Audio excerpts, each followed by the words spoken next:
This is an image of a star, a very special star, which is called a Cepheid variable. And the particular star we're looking at is called RS Puppis. It's in a southern hemisphere constellation. It's not a naked eye star, but it almost is. And so it's bright enough that you can see it through even small telescopes. And it's been observed by amateur and professional astronomers for a very long time. We have, over 100 years worth of data on the variability of this star. The star gets 5 times brighter at its peak than from its trough. So our RS Pup goes 40 or more days between peaks. That happens on a 41-day timescale. Brightness from its dimmest to its brightest is about 5 times brighter. So that's a huge change. It's about 6,500 light years from Earth, and that's a really important number for us to know.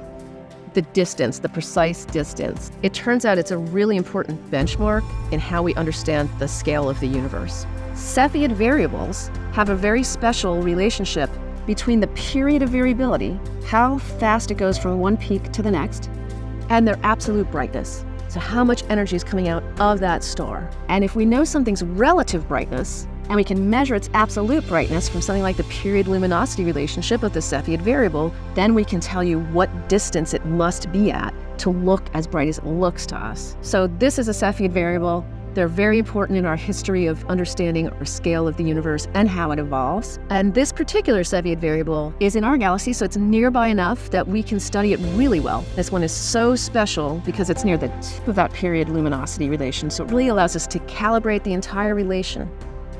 And the fact that it's embedded in this beautiful cloud of dust, it looks amazing, the stunning Hubble image with all the filamentary details.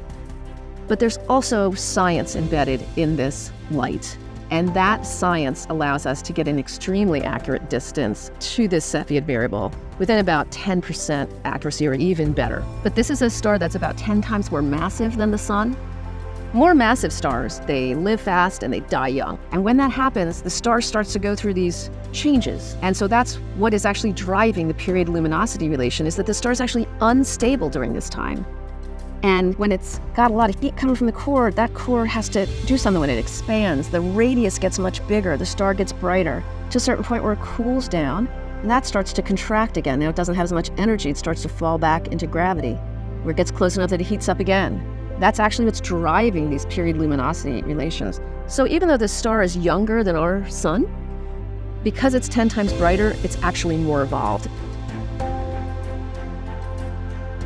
When you first look at it, it almost looks like the material itself is spewing away from the star. But that's actually not what's happening. What's happening is that the light takes to get to the further out dust and gas is longer. So we're basically looking at almost like a snapshot through that gas and dust reacting to the light. And that light echo allows us to make this extremely precise distance measurement. Now, due to improvements in our measurements of Cepheid variables like RS Pup, we have now really narrowed down that window, like what is the age of the universe. We now know it's 13 plus billion years old. And we've seen that it's not just expanding linearly, but it's actually an accelerating universe. It's all intimately tied to our understanding of Cepheid variables, and this one is the best studied.